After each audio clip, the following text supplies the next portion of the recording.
Brigadier General Uwembasi, Commander Sector 3, Operation Lafia Dole, has lauded troops deployed at Guzamala for gallantly repelling Boko Haram attacks on the military base on Saturday. Security expert Mukhtar Dan Iyan joins us now for more updates on this. Many thanks for your time. Now, we're happy for this progress so far. Over the past months, we've recorded attacks on our military formation. Why do you think we're making good progress at this point?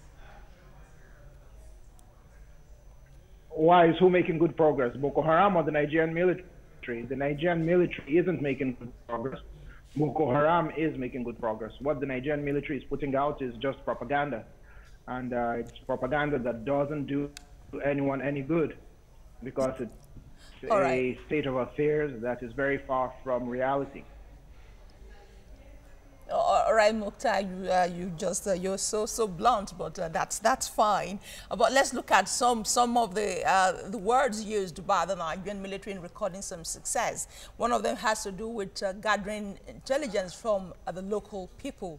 Perhaps that helped in some kind of way, don't you think? Well, when you consider the fact that Boko Haram was able to sack entire towns and take over military formations, the headquarters of military formations, such as the one in Guzamala, it's not, I mean, yes, we are getting some intelligence. I'm not discrediting the efforts of the military, but the truth is Boko Haram is unfortunately doing more damage than they should.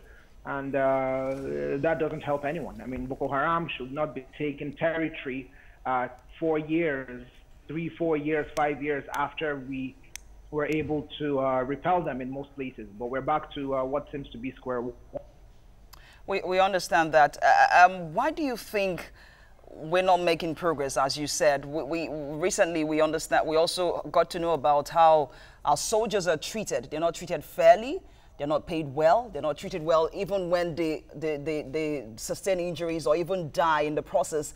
Do you think that's really not motivating our soldiers enough? Of course, it's not motivating our soldiers enough. Who wants to die and feel like if they do die, their remains will be abandoned and their families would be neglected?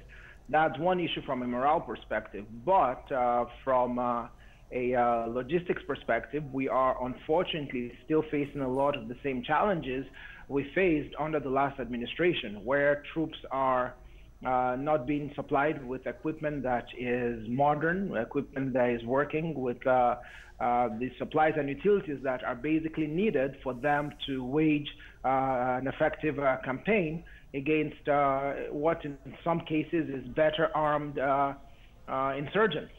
So when you have insurgents attacking a military base with RPGs and all sorts of heavy weaponry, and our troops are with weapons that are inferior, it's not difficult to figure out what the outcome would be. All right, if you can, apart from the issue of not having modernized equipment, with the U.S. is trying to do something about with the Tucano jet that we're expecting sometime very soon. What other ways do you think the Nigerian army can be open about in terms of combating this insurgency? I think we need to take better care of our troops from both a logistics perspective and from a morale perspective. Our troops need to know that the Nigerian government is fully behind them, that if something happens to them, their families will be taken care of. Our troops need to be properly armed.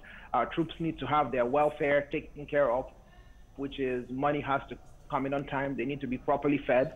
They need to be properly housed while they're in a theater of war. They need to be properly rotated in and out of that theater. When you don't have such things happen, it's difficult to have people who are, for lack of a better term, enthusiastic about fighting. Thank you, Mukhtar. It's quite easy for us to keep saying this all the time on TV and really hope something changes. We appreciate your time. No problem. We hope so. Thank you for having me.